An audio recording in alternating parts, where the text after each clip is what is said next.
नमस्ते छात्रों, मैं हूँ प्राध्यापक जादव डीजे केबी रोहमारे कनिष्ठ महाविद्यालय व वरिष्ठ केजे सोमया वरिष्ठ महाविद्यालय कोपरगांव हिंदी की तासिका में आपका सभी का स्वागत है।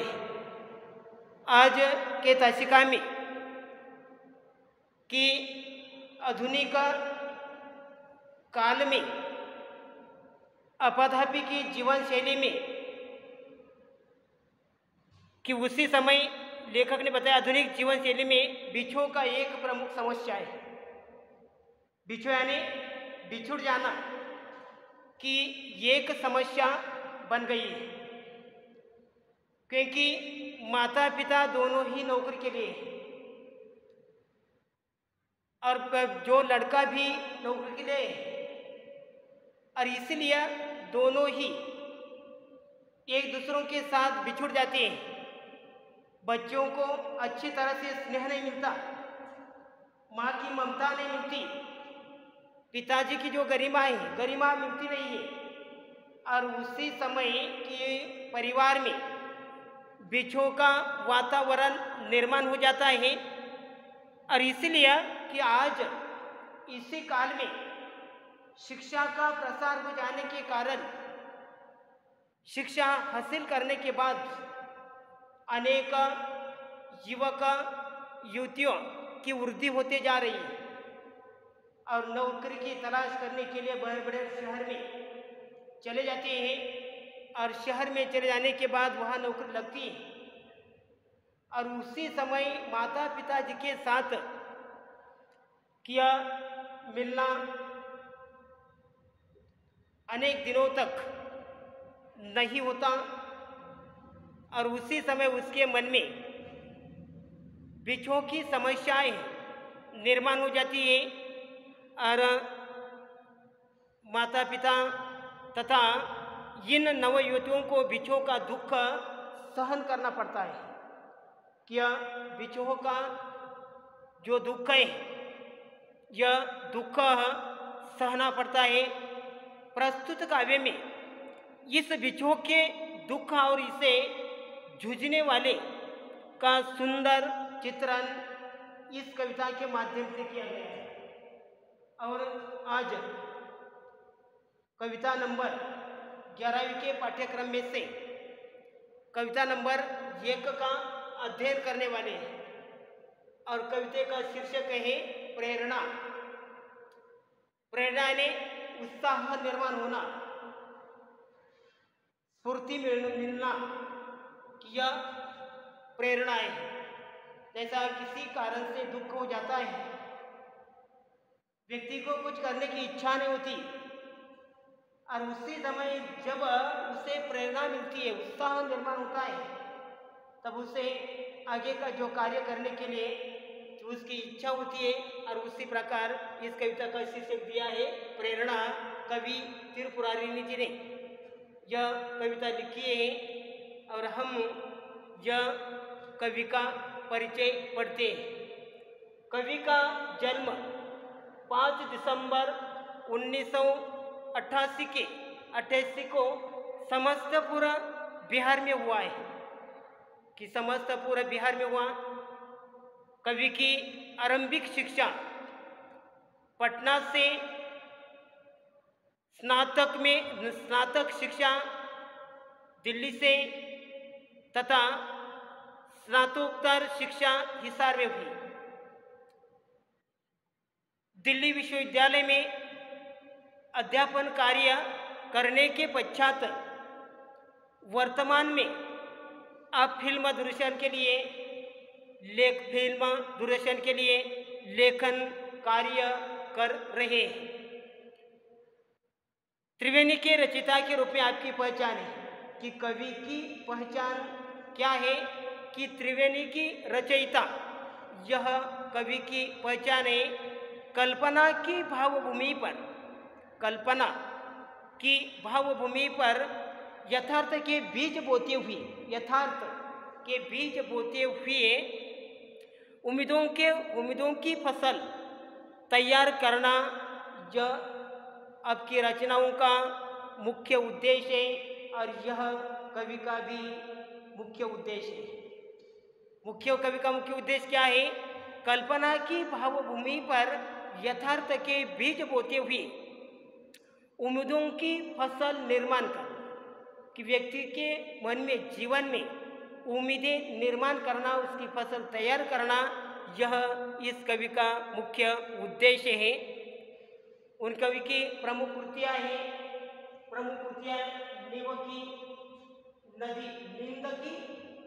निंदकी नदी कविता संग्रह, नॉर्थ कैंपस कहानी संग्रह, सांस के सिक्के त्रिवेणी संग्रह,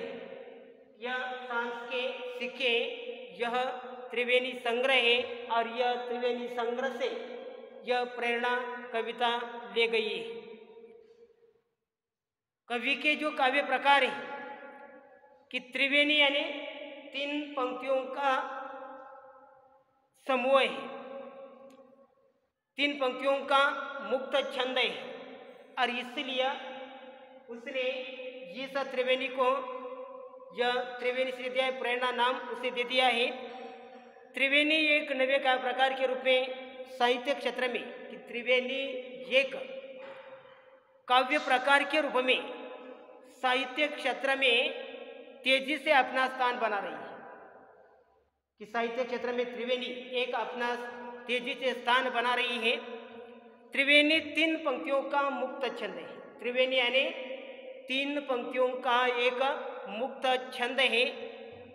मात्र इन 3 पंक्तियों में कल्पना तथा यथार्थ की अभिव्यक्ति होती है। कल्पना तथा यथार्थ की अभिव्यक्ति होती है। इसकी पहली और दूसरी पंक्तियों में भाव और विचार स्पष्ट रूप से दिखाई देते हैं, कि इसके पहली और दूसरी पंक्तियों में भाव और जो विचार है यह स्पष्ट रूप से झलकते हैं। और तीसरी पंक्ति पहले 2 पंक्तियों में छिपे भाव को, तीसरी पंक्ति पहले और दूसरी पंक्तियों में छिपे हुए भाव को नए आयाम के साथ, तीसरी पंक्तियों में पहली और दूसरी पंक्ति में छिपे हुए भाव को नए आयाम के साथ अभिव्यक्त करती है, कि यह तीसरी पंक्तियों में नए आयामों के साथ भाव को अभिव्यक्त करती है। सामायिक स्थितियों, रिश्तों तथा जीवन के प्रति सकारात्मकता, सामायिक स्थिति, रिश्तों तथा जीवन के प्रति सकारात्मकता त्रिवेणी के मुख्य विषय हैं। त्रिवेणी के मुख्य विषय कौन से हैं? सामायिक स्थितियों, रिश्तों तथा जीवन के प्रति सकारात्मकता, यही त्रिवेणी का मुख्य विषय है। काव्य परिचय। प्रस्तुत त्रिवेणी में कवि ने मनुष्य के जीवन में माँ की ममता, प्रस्तुत त्रिवेणी में कवि ने माँ की ममता और पिता की गरिमा को व्यक्त किया गया है। माँ की ममता क्या होती है, पिता की गरिमा क्या होती है, कि उसको व्यक्त किया गया है। करने के साथ साथ ही जिंदगी की आपाधापी में जुटे माता पिता से बच्चों को स्नेह भी टुकड़ों से मिलता है, कि जिंदगी की आपाधापी में बीते हुए माता पिता के कारण यह बच्चों को जो स्नेह है, ममता है, प्यार है, यह टुकड़ों से मिलता है। इस सच्चाई को भी उजागर किया गया है। निराशा के बादलों के बीच, कि मनुष्य के मन में निराशा आ जाती है, बादल के जैसे निराशा छा जाती है, वही निराशाओं के बीच आशा का संचार करते हुए कवि कहते हैं कि ठोकर खाने के बाद जीने की कला जो सीखता है कि उसे दुनिया में उसकी जय जयकार होती है। क्या आप देखिए कि हर एक मनुष्य के जीवन में हर एक मनुष्य ने अपने जीवन जीते समय एक न एक दिन ठोकर खाई होंगी, और ठोकर खाने के बाद व्यक्ति होश में आ जाता है। सुख दुख की स्थिति में स्थिर रहना ही हर एक मनुष्य के जीवन में सुख है दुख है, लेकिन ऐसी स्थिति में सुख दुख की स्थिति में हर एक मनुष्य ने यह स्थिर रहना अनिवार्य है, आवश्यक है। यही जिंदगी की सही पहचान है। नहीं तो कई लोग दुख के कारण या हताश होते हैं, निराश होते हैं और अपने जीवन की राह पर बैठ जाते हैं। और उसी समय कवि ने कहा है कि यह सुख दुख के स्थिति में भी हर एक मनुष्य ने यह जो स्थिर रहना अनिवार्य है, यही जीवन की सही पहचान है। कि उसी प्रकार इस पंक्तियों के माध्यम जो पंक्तियों के माध्यम से कि कवि ने आपको सुख दुख के समय भी यह स्थिर रहने का आह्वान किया है। तो कविता देखिए, प्रेरणा देखिए, कविता छात्र, माँ मेरी बेवजह ही रोती है, माँ मेरी बेवजह ही रोती है, फोन पर जब भी बात होती है, फोन पर जब भी बात होती है, फोन रखने पर मैं भी रोता हूँ। कि ये सब पंक्तियों के माध्यम से कि कवि कहते हैं, कवि अपनी माँ और स्वयं के मन के भावों को व्यक्त करते हुए कवि अपने माँ और स्वयं के भाव को व्यक्त करते हुए चर्चा करते हुए कहते हैं कि उनकी माँ से फोन पर जब भी बात होती है, कि कवि ने अपने माँ और स्वयं के मन के कल्पना करते हुए कवि कहते हैं कि माँ मेरी बेवजह रोती है। बेवजह यानी बिना किसी कारण से, कि जब माँ ममता के कारण, स्नेह के कारण क्या अपने बेटे को फोन करती है, और फोन पर जब बात करते समय कि माँ बेवजह से रोती है, कि कारण रोने का कोई कारण नहीं, बिना कारण से जब बच्चों के साथ बातचीत करती है, तब माँ की जो ममता है या माँ का जो स्नेह है, कि यह स्नेह के कारण फोन पर बच्चों के साथ बात करते समय वह रोती है। इसलिए कवि ने कहा है, फोन पर जब भी बात होती, फोन रखने पर मैं भी रोता हूँ। कि माँ जब अपने बेटे के लिए फोन करती है और फोन पर बात करते समय माँ रोती है, और फोन रखने के बाद भी यह कवि रोते रहते हैं, क्योंकि कवि के मन में भी माँ के प्रति जो स्नेह ममता है, यह ममता जागृत हो जाती है। और फोन रखने के बाद कि कवि भी रोते हैं, और फोन पर बात करते समय कवि की जो माँ है, माँ भी रोती है, क्योंकि माँ का रोने का कोई कारण नहीं है। कारण क्या है कि केवल माँ की ममता है, स्नेह है। और उसी प्रकार इस पंक्ति त्रिवेणी के माध्यम से कि माँ की ममता के संदर्भ में कवि ने समझा दिया है। और इसलिए आगे की त्रिवेणी में देखिए, सख्त ऊपर से मगर दिल से बहुत नाजुक है, सख्त ऊपर से मगर दिल से बहुत नाजुक है, चोट लगती है मुझे और वह तड़प उठते हैं, चोट लगती है मुझे और वह तड़प उठते हैं। हर पिता में ही कोई माँ छिपी होती है, हर पिता में ही कोई माँ भी छिपी होती है। कि इन त्रिवेणी में कि कवि ने अपने पिताजी की गरिमा क्या होती है, कि उसी के संदर्भ में उसने बताया है। कवि पिता के कोमल दिल की बात करते हुए कहते हैं कि कवि पिता के कोमल दिल की बात करते हुए कहते हैं कि हर पिता में छुपे तौर पर माँ की ममता छुपी होती है। कि हर पिता में क्या छुपी तौर पर माँ की ममता छुपी होती है।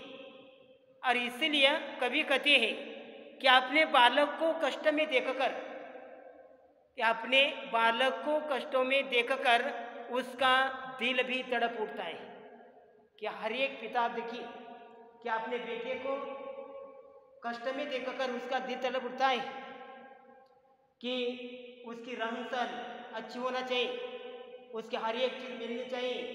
यह पिताजी का है कि जब आपका लड़का है, बच्चा है, बाहर चला जाता है कि सभी पिता को लगता है कि मेरा बच्चा अच्छा होना चाहिए, पढ़ाई लिखाई अच्छी तरह से करना चाहिए और आगे जाकर बड़ा अफसर बनना चाहिए। हर एक पिता के मन में ये विचार आते हैं। लेकिन यह सभी करते समय कि उसकी हर एक जो समस्या का हल करने के लिए पिताजी तैयार होते हैं, उसे जो चाहे वो ला कर देते हैं। और उसी समय कवि ने कहा है कि पिताजी की गरिमा के संदर्भ से बताया, सख्त ऊपर से मगर दिल से बहुत नाजुक है। कि वह पिताजी के हृदय में छुपे तौर पर माँ की भी ममता होती है।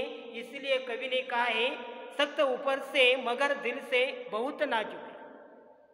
कि पिताजी ऊपर से सख्त है, नारियल की तरह सख्त है। कि जिस प्रकार नारियल बाहर से कठोर होता है लेकिन अंदर से उतना ही मृत्यु होता है, उसी प्रकार पिताजी वैसे है कि बाहर से कठोर है। कठोर है क्यों, कठोर क्यों होते हैं? क्योंकि आपके कोई आपके पास से लड़के के पास से जब गलती होती है उसे डांटते फटकारते, वैसा नहीं करता है, वैसा करना चाहिए। कि उसी के बारे में यह पिताजी बाहर से कठोर है लेकिन अंदर से उतना ही मृत्यु है। सख्त ऊपर से मगर दिल से बहुत नाजुक है। कि आपके लड़के की शादी में उसकी विदाई जब होती है तभी उसी समय माता के गले में लड़की जो गला डालकर रोती है, परिवार के सदस्य भी रोते हैं लेकिन पिताजी रोते, क्योंकि वह रोते हैं। कब रोते हैं? कि मकान के किसी कोने में जाकर सभी को चले जाने के बाद, सुनसान हो जाने के बाद, कि पिता अपने मकान के कोने में जाकर वही अकेला रोता रहता है। और उसी समय कवि ने कहा है कि सख्त ऊपर से मगर दिल से बहुत नाजुक है, चोट लगती है मुझे और वो तड़प उठता है। कि जब लड़के को चोट लगती है, आघात होता है, तब पिताजी का हृदय यह तड़प उठता है।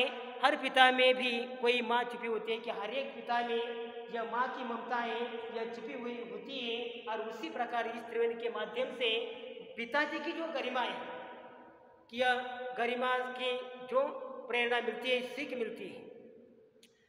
त्रिवेणी नंबर 3, मेरे ऑफिस में महीनों में से मेरी दिन की शिफ्ट, मेरे ऑफिस में महीनों से मेरी दिन की शिफ्ट, तेरे ऑफिस में महीनों से तेरी रात की शिफ्ट, तेरे ऑफिस में महीनों से तेरी रात की शिफ्ट, नन्हे बच्चों को तो टुकड़ों में मिले हैं माँ बाप, नन्हे बच्चों को तो टुकड़ों में मिले हैं माँ बाप। कि इस त्रिवेणी में कि कवि ने कहा है कि कवि कहते हैं कि आधुनिक कि नौकरी पेशा पति पत्नी की ऑफिस में अलग अलग शिफ्ट होती है। कि आज के अपदापी के जीवन में जब पिता माँ दोनों ही नौकरी पर हैं, तब उसी समय दोनों की ही अलग अलग शिफ्ट होती है। और इसलिए बच्चे की देखभाल करने के लिए यह घर में कोई नहीं रहता। और इसीलिए कवि ने इस त्रिवेणी के माध्यम से उसने कहा है, क्योंकि शिफ्ट होने के कारण एक साथ अपने नन्हे बच्चों से न मिल पाने की असमर्थता चर्चा करते हुए कि माता पिता की अलग अलग की शिफ्ट होने के कारण नन्हे बच्चों को साथ न मिल पाने की असमर्थता के कारण चर्चा करते हुए कवि कहते हैं कि पति की महीनों में, या कवि ने कहा कि पति की महीनों में दिन की शिफ्ट है और पत्नी की महीनों में रात की शिफ्ट है। इसलिए कवि कहते हैं मेरे ऑफिस में महीनों से मेरी दिन की शिफ्ट, पिताजी की ऑफिस में महीनों से दिन रात की जो रात की शिफ्ट है, और पत्नी की तेरे ऑफिस में महीनों से तेरी रात की शिफ्ट है। और इसी समय कि नन्हे छोटे बच्चों को क्या मिलना से न मिलने पाने की असमर्थता का उसने बताया है। और इसलिए दोनों के ही, ये पिताजी की दिन की शिफ्ट है, माताजी की रात की शिफ्ट है। और उसी समय नन्हे बच्चों को तो टुकड़ में प्यार मिलता है कि छोटे बच्चों को यह माता पिता का टुकड़ों में प्यार मिलता है, क्योंकि रात के समय पिताजी है और दिन के समय माताजी है। और उसी समय यह नन्हे बच्चों को यह टुकड़ों से प्यार मिलता है। और उसी समय किया इस त्रिवेणी में किया छोटे बच्चों का विकास होने के लिए यह प्यार की आवश्यकता होती है, ममता की आवश्यकता होती है, स्नेह की आवश्यकता होती है। लेकिन जिन बच्चों को यह टुकड़ों से प्यार मिलता है, ममता मिलता है, यही इन त्रिवेणी के माध्यम से उसने बताया है। आगे की तरफ देखिए, उगते सूरज को सलामी तो सभी देते हैं। उगते सूरज को तो सलामी सभी देते हैं, डूबते वक्त मगर उसको भूल मत देना। डूबते वक्त मगर उसको भूल मत देना, डूबना उगना तो नजरों का महज धोखा है। डूबना उगना तो नजरों की महज धोखा है। कि इस त्रिवेणी के माध्यम से कवि कहते हैं कि उत्थान और पतन तो एक स्वाभाविक प्रक्रिया है। उत्थान होना, पतन होना एक स्वाभाविक प्रक्रिया है। उत्थान के बाद पतन यह निश्चित है, और पतन के बाद उत्थान यह निश्चित है। और इसलिए यह उसका जो पतन उत्थान पतन की जो क्रिया है, किया उसका जो सिलसिला है, उसका जो क्रम है, यह निरंतर गति से चलता है। और इसलिए कवि कहते कि सूर्य का उदय होता है और अस्त होता है। लेकिन लोग क्या करते हैं, सूरज उगने जो उगता है, सूरज का उदय होता है कि सभी लोग उसका जो नमस्कार करते हैं।